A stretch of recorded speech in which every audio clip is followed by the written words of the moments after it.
Muhammad innahum lafi sakratihim ya'mahun. Kata Ibnu Abbas radhiyallahu anhuma, firman Allah Subhanahu wa taala la'amruka bermaksud wa hayatika ya Muhammad.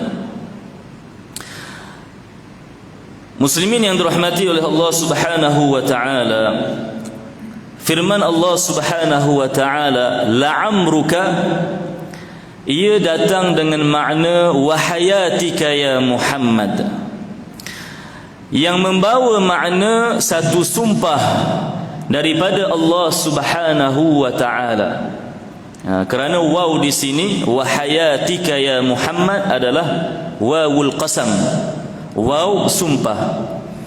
Maka bila mana Allah Subhanahu wa taala berfirman la'amruka, maka Allah Subhanahu wa taala bersumpah dengan Nabi Muhammad sallallahu alaihi wasallam di dalam Al-Quran. Dan Allah Subhanahu wa taala maha bersumpah dengan apa sahaja di kalangan makhluknya. Seperti mana Allah Subhanahu wa taala bersumpah dengan waktu malam. Lalu kata Allah Subhanahu wa taala wal-lail. Dan Allah Subhanahu wa taala bersumpah dengan waktu duha. Lalu kata Allah wad-duha.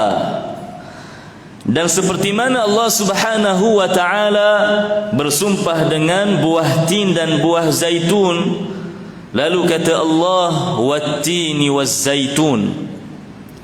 Maka kata ulama, bila mana Allah Subhanahu wa taala bersumpah dengan makhluk-makhluk tersebut, maka ini menunjukkan betapa besarnya faedah dan manfaat yang Allah Subhanahu wa taala jadikan pada makhluk-makhluk tersebut.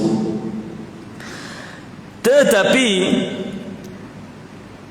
di kalangan manusia, Allah Subhanahu wa taala tidak pernah bersumpah dengan mana-mana manusia di dalam Al-Quran melainkan dengan Nabi Muhammad sallallahu alaihi wasallam, seperti mana firman Allah la'amruka ay wa hayatika ya Muhammad.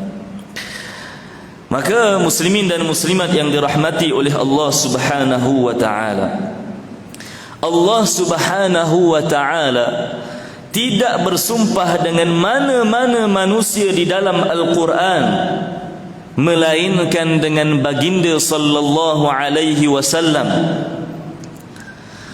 Nabi Adam alaihi salam meskipun dipanjangkan umurnya oleh Allah Subhanahu wa taala sehingga 1000 tahun, tetapi Allah Subhanahu wa taala tidak pernah bersumpah dengan Nabi Adam alaihi salam. Nabi Khadir alaihi salam dalam salah satu pendapat mengatakan bahawasanya Khadir alaihi salam ini merupakan anak kepada Nabi Adam alaihi salam.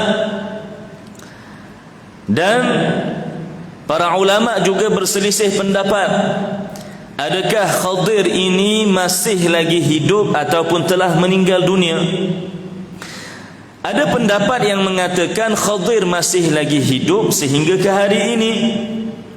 Maknanya, kalaulah Khadir alaihi salam anak kepada Nabi Adam alaihi salam, dan pendapat yang mengatakan bahawasanya baginda masih hidup sehingga ke hari ini, maka cuba bayangkan betapa panjangnya usia Khadir alaihi salam dipanjangkan oleh Allah Subhanahu wa taala, tetapi Allah Subhanahu wa taala tidak pernah bersumpah dengan Khadir alaihi salam.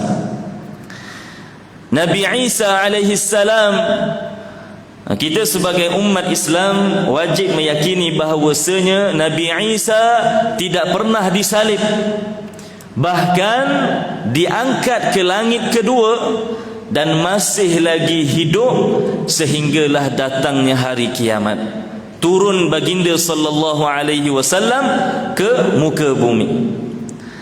Maka cuba tuan-tuan dan puan-puan bayangkan betapa panjangnya usia Nabi Isa alaihi salatu wassalam, bermula daripada kelahiran baginda sehinggalah dimatikan oleh Allah Subhanahu wa taala pada hari kiamat kelak. Betapa panjangnya usia Nabi Isa sallallahu alaihi wasallam. Namun begitu, Allah Subhanahu wa taala tidak pernah bersumpah dengan Nabi Isa di dalam Al-Quran. Siapa lagi? Malaikat Jibril alaihi salam, malaikat yang diutuskan oleh Allah Subhanahu wa taala bagi menyampaikan wahyu. Dan Rasul yang pertama yang diwahyukan adalah Nabi Adam alaihi salam, dan Nabi yang terakhir diwahyukan adalah Nabi Muhammad sallallahu alaihi wasallam. Maka cuba tuan-tuan bayangkan, daripada zaman Nabi Adam alaihi salam sehinggalah ke zaman Nabi Muhammad sallallahu alaihi wasallam, malaikat Jibril dihidupkan oleh Allah Subhanahu wa taala. Maka cuba bayangkan betapa panjangnya usia Jibril alaihi salam. Wallahu a'lam, 1000 tahun, 100,000 tahun, wallahu a'lam. Namun begitu, Allah Subhanahu wa taala tidak pernah bersumpah dengan malaikat Jibril alaihi salam. Tetapi Allah bersumpah dengan siapa? Allah bersumpah dengan Nabi Muhammad sallallahu alaihi wasallam. Maka kata ulama, bila mana Allah Subhanahu wa taala tidak bersumpah dengan mana-mana manusia di dalam Al-Quran melainkan dengan Muhammad, maka ini menunjukkan bahawasanya betapa mulianya dan tingginya darjat baginda sallallahu alaihi wasallam. Muslimin dan muslimat yang dirahmati oleh Allah Subhanahu wa taala, diriwayatkan dalam sebuah kitab yang dikarang oleh Ibnu Al-Barzanji. Ibnu Al-Barzanji seorang alim yang yang asalnya daripada kota Mekah, mengarang sebuah kitab. Kitab tersebut dinamakan sebagai Al-Barzanji. Di dalam kitab tersebut diriwayatkan sebuah kisah yang berlaku di antara seorang Yahudi dengan beberapa orang sahabat. Ada seorang Yahudi yang kafir datang kepada Sayyidina Abi Bakar, datang kepada Abu Bakar, bertanyakan tentang akhlak Nabi Muhammad sallallahu alaihi wasallam. Maka tanya Yahudi ini kepada Abu Bakar, "Sifli akhlaq Muhammad." Katanya kepada Abu Bakar, sifatkan kepada aku akhlak Muhammad. Maka kata Abu Bakar As-Siddiq, "Idhhab ila Umar." Pergi tanyakan kepada Umar Al-Khattab. Lalu Yahudi ini pergi bertanya kepada Umar Al-Khattab. Katanya, "Sifli akhlaq Muhammad." Sifatkan kepada aku akhlak Muhammad. Lalu kata Umar Al-Khattab, "Idhhab ila Ali." Pergi kepada Ali. Maka si Yahudi ini datang pula kepada Sayyidina Ali radhiyallahu anhu. Lalu ditanyakan soalan yang sama, "Sifli akhlaq Muhammad." Sifatkan kepada aku akhlak Muhammad. Maka apa jawab Sayyiduna Ali? Kata Sayyiduna Ali, "Sebelum aku menjawab persoalan tersebut, aku nak tanya kepada engkau satu soalan." Aku ada satu permintaan. Apa dia? Kata Yahudi tersebut. Kata Sayyiduna Ali, sifli ad-dunya. Kata Sayyiduna Ali, sifatkan kepada aku dunia.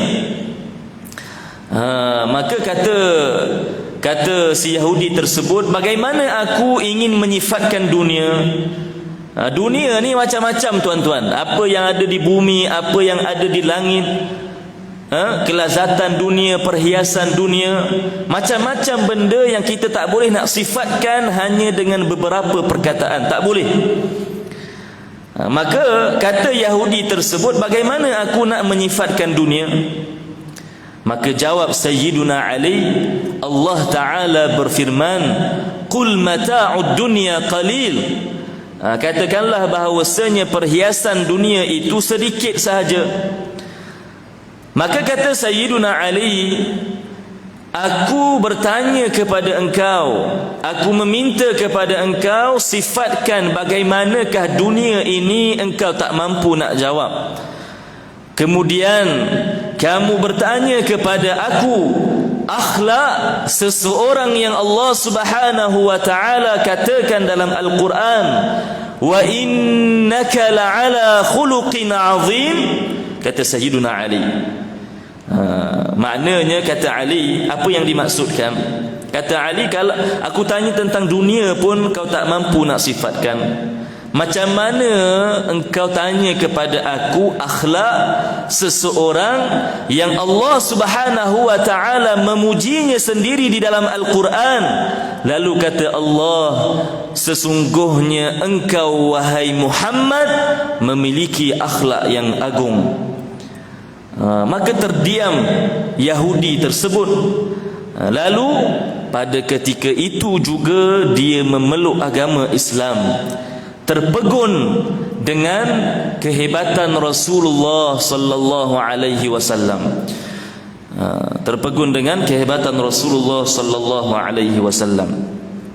Maka muslimin dan muslimat yang dirahmati oleh Allah Subhanahu wa taala, bersempena dengan hari Jumaat, Sayyidul Ayyam, ketua dan penghulu bagi segala hari, marilah kita bersama-sama memperbanyakkan selawat ke atas baginda sallallahu alaihi wasallam, dan sama-sama kita memperbaharui cinta dan rindu kita kepada Rasulullah sallallahu alaihi wasallam.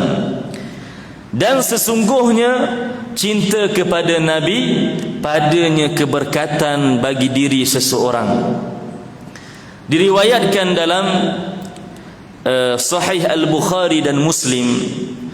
Kalau tuan-tuan dan puan-puan buka Sahih Al-Bukhari dan Muslim, terdapat satu hadis yang mana ia mengisahkan seorang pemuda yang bernama Julaibib. Pemuda tersebut bernama Julaibib. Pemuda ini pada asalnya tidak dikenali oleh orang ramai, dan tidak ada orang yang mempedulikannya. Kenapa? Kerana Julaibib ini adalah seorang pemuda yang bertubuh rendah. Bukan itu sahaja, bahkan tidak berupa, tak ada rupa. Bukan itu sahaja, bahkan tidak berharta. Dahlah tak ada rupa, tak ada duit, badannya pula rendah sahaja, maka tidak ada orang yang mempedulikan siapa Julaibib ini. Ada ke, tak ada ke, sama sahaja. Baik. Tetapi bagaimana Julaibib ini dia menjadi masyhur sehingga kisahnya itu diriwayatkan dalam hadis. Julaibib ini tuan-tuan dan puan-puan, setiap kali dia bertemu dengan Rasulullah sallallahu alaihi wasallam, maka Rasulullah pasti akan bertanya, bila engkau nak bernikah wahai Julaibib? Rasulullah akan tanya, bila engkau akan bernikah wahai Julaibib? Setiap kali jumpa dengan Julaibib, Rasulullah akan bertanyakan soalan yang sama. Bila kau nak kahwin? Bila kau nak kahwin? Tetapi Julaibib, lihat bagaimana dia menjawab persoalan Nabi sallallahu alaihi wasallam. Kata Julaibib, ya Rasulullah, wahai Rasulullah, bapa manakah yang sudi mengahwinkan anak perempuannya dengan pemuda seperti aku? Dahlah tak berupa, tak berharta pula tu, siapa yang sudi? Maka begitulah, setiap kali ditanya, Julaibib akan memberikan jawapan yang sama. Kalau tak sebahagian daripada orang, tuan-tuan, kalau tanya banyak kali bila nak kahwin, lama-lama kita jadi marah juga. Tapi Julaibib alaihi salam, dia menjawab dengan jawapan tersebut. Baik. Dan ketika itu di kota Madinah, tuan-tuan, ada satu adat, ada satu kebiasaan yang berlaku di kalangan penduduk Madinah. Apa dia? Kebiasaan tersebut, adat tersebut adalah bapa ayah mana yang ada anak perempuan, yang ada anak dara, mereka akan simpan anak mereka. Kalau tak ada sesiapa yang datang meminang, mereka akan simpan, tak dikahwinkan dengan sesiapa. Kerana apa? Kerana mereka menunggu-nunggu, mungkin boleh jadi Rasulullah sallallahu alaihi wasallam ingin memperisterikan anak perempuan mereka. Jadi mereka tunggu. Selagi mana tak ada orang yang datang meminang, mereka akan simpan anak dara mereka. Kalau Rasulullah kata nak sahaja, mereka akan terus kahwinkan. Siapa tak nak menjadi bapa mertua kepada Rasulullah sallallahu alaihi wasallam? Siapa yang tidak mahu cucunya keturunan Rasulullah sallallahu alaihi wasallam? Maka semua bapa menunggu-nunggu. Kalau Nabi kata nak sahaja, maka dia akan terus kahwinkan. Kecuali seorang bapa, dalam ramai-ramai ayah-ayah yang ada di kota Madinah, ada seorang sahaja dia ni berani sikit. Orang lain semuanya tunggu, tapi dia ni berani. Apa yang dia buat? Dia sendiri yang datang kepada Rasulullah sallallahu alaihi wasallam dan menawarkan anak perempuan mereka. Maka tak kata bapa ini kepada Rasulullah, ya Rasulullah, sudikah engkau menjadikan anak perempuan aku sebagai isterimu? Maka apa jawab Rasulullah? Jawab Rasulullah, "Na'am." Ya, aku sudi. Maka gembira si bapa tersebut. Happy dia bila Nabi kata na'am, ya. Tapi kata Rasulullah, bila mana aku kata na'am, ya, bukan untuk aku, kata Rasulullah kepada si bapa. Maka tanya bapa, habis tu untuk siapa ya Rasulullah? Kata Nabi, na'am, ya, tapi untuk Julaibib, bukan untuk aku, tetapi untuk Julaibib. Maka si bapa ini dengar sahaja nama Julaibib, maka dia pun tak setuju. Dalam hatinya ini tidak setuju. Sebab kita dah sebut tadi, Julaibib ini pemuda yang tak berupa, yang tak berharta, yang bertubuh rendah, yang mana tak ada seorang pun yang sukakan kepada Julaibib. Tapi Nabi kata, na'am, ya, aku nak kahwinkan dengan Julaibib. Maka si bapa ini dia tak nak tolak secara terang-terangan di depan Nabi. Maka dengan penuh adab dia berkata, baik, aku balik dahulu ke rumah untuk bertanya kepada ibunya. Julaibib, si bapa ini dia nak balik rumah, nak tanya isterinya, nak tanya isterinya dahulu tentang apa yang dikata oleh Nabi sallallahu alaihi wasallam. Bila si bapa ini balik ke rumah, bila balik ke rumah, maka si isteri ini menunggu-nunggu jawapan. Maka bila si isteri bertanya kepada si bapa, Apa kata Rasulullah? Kata si bapa, na'am. Rasulullah kata, na'am, ya. Gembira pula si ibu. Gembira pula si ibu bila dengar Rasulullah kata na'am, ya. Maka kata si ibu, kalau Rasulullah kata ya, maka aku pun ya, setuju. Tapi kata si bapa, nanti dulu. Rasulullah kata ya, bukan untuk Rasulullah. Jadi untuk siapa? Kata si ibu. Kata bapa, ya, untuk Julaibib. Maka si mak ni pula bila dengar sahaja nama Julaibib, katanya, kalau Julaibib maka aku katakan tidak. Terang-terang dia menolak Julaibib bila mana mendengar namanya. Maka ketika mana kedua-duanya tengah berbincang, ibu dan ayah ini, ketika itu perbualan mereka didengari oleh anak perempuan mereka, anak perempuan yang nak dikahwinkan ini. Bila mana si anak ini mendengar perbualan tersebut, maka dia pun keluar lalu berkata kepada kedua ibu bapanya, katanya, kalaulah Rasulullah yang ingin mengahwinkan aku dengan Julaibib, maka aku nak.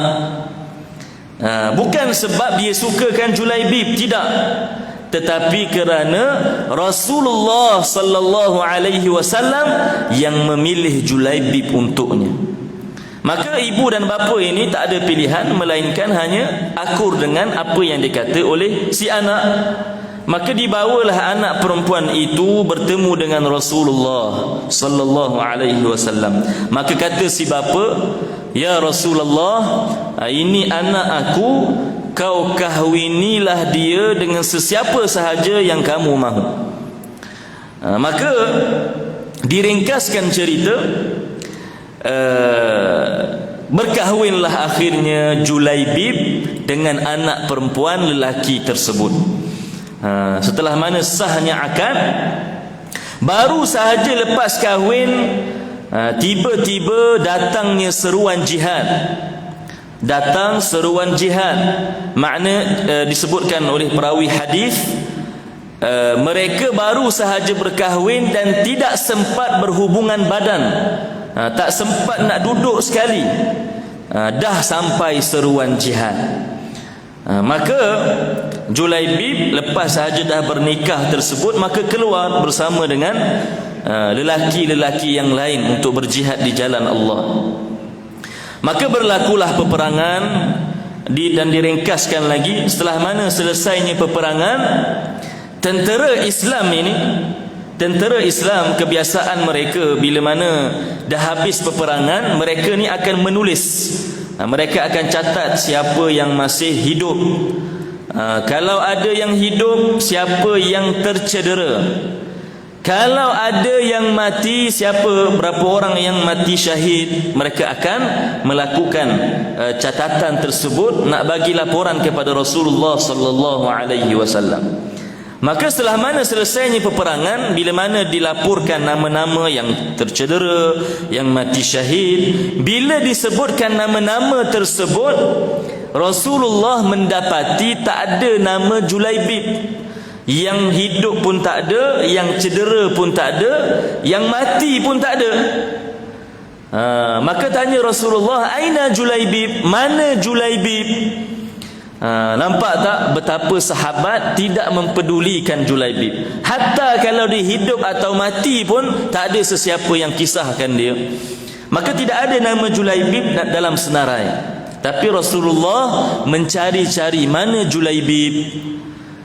Maka oleh kerana tak ada yang tahu, tak ada di kalangan sahabat yang tahu, maka kata Nabi, cari di mana Julaibib. Maka mereka pun bertebaran mencari manakah Julaibib. Kemudian akhirnya ditemui jasad Julaibib yang telah mati syahid dan di sekelilingnya ada lagi 7 orang musyrikin yang telah dibunuh oleh Julaibib. Maknanya Julaibib ini sebelum dia mati, dia sempat membunuh 7 orang musyrikin yang berada di sekelilingnya. Kemudian itu barulah dia syahid. Maka Rasulullah sallallahu alaihi wasallam bila mana melihat jasad Julaibib, Rasulullah sedih. Lalu Rasulullah sallallahu alaihi wasallam datang kepada Julaibib, lalu mengangkatnya dengan 2 tangan baginda. Kita katakan Julaibib ini seorang yang bertubuh rendah, maka Rasulullah hanya mengangkat Julaibib dengan 2 tangan baginda, lalu dibawakan kepada sahabat. Lalu kata dan sabda Nabi sallallahu alaihi wasallam seperti mana yang diriwayatkan dalam hadis, huwa minni wa ana minhu, kata Rasulullah sallallahu alaihi wasallam. Apa mafhum di sebalik sabda tersebut? Apa makna huwa minni wa ana minhu? Rasulullah sallallahu alaihi wasallam bersabda kepada para sahabat sambil menunjukkan Julaibib, kata Nabi, aku mencintainya seperti mana dia mencintai aku. Yakni betapa sempurnanya cinta aku kepadanya sama seperti mana sempurnanya cinta Julaibib kepada aku. Maka terdiam para sahabat. Kerana apa? Kerana bila mana Nabi kata Nabi mencintai seseorang dengan kecintaan yang sempurna, kata ulama, ini merupakan isyarat daripada Nabi yang menunjukkan bahawasanya Julaibib ini adalah seorang wali Allah. Kerana apa? Kerana Nabi mencintainya dengan kecintaan yang sempurna. Kata Nabi, aku mencintainya seperti mana dia mencintai aku. Maka lihatlah tuan-tuan dan puan-puan yang dirahmati oleh Allah Subhanahu wa taala, Julaibib, lihat bagaimana pengakhiran hidupnya. Ketika mana dia hidup, tidak ada orang yang mempedulikannya, tidak ada orang yang memandang ke arahnya. Tetapi hidupnya taat kepada Allah dan Rasulnya. Banyak berdamping dengan orang-orang yang soleh, berdamping dengan Rasulullah sallallahu alaihi wasallam. Cintanya kepada Rasulullah, padanya keberkatan. Dan cintanya itu adalah kecintaan yang sempurna, sehingga kan Julaibib bila mana dia dimatikan oleh Allah Subhanahu wa taala, dimatikan dalam sebaik-baik keadaan, mati syahid. Bukan itu sahaja, bahkan Rasulullah mengiktiraf bahawasanya Julaibib ini adalah seorang wali daripada aulia illah. Maka tuan-tuan muslimin dan muslimat yang dirahmati oleh Allah Subhanahu wa taala, kecintaan kepada baginda sallallahu alaihi wasallam pasti padanya keberkatan. Pasti ada padanya keberkatan bagi seseorang tersebut. Maka marilah kita bersama-sama berselawat ke atas baginda sallallahu alaihi wasallam, dan sama-sama kita merindui Rasulullah sallallahu alaihi wasallam, meskipun hanya dengan melihat kubah hijau yang berada di Al-Masjidin Nabawi.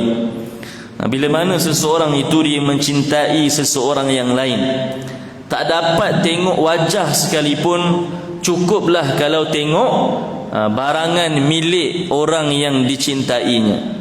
Kalaulah seorang lelaki dia bercinta dengan seorang perempuan yang tinggal di kampung sebelah, tak apalah, tak boleh jumpa pun, walaupun tak boleh nak tengok muka dia, tapi kalau lalu depan rumah boleh tengok atap rumah pun dah cukup baik dah.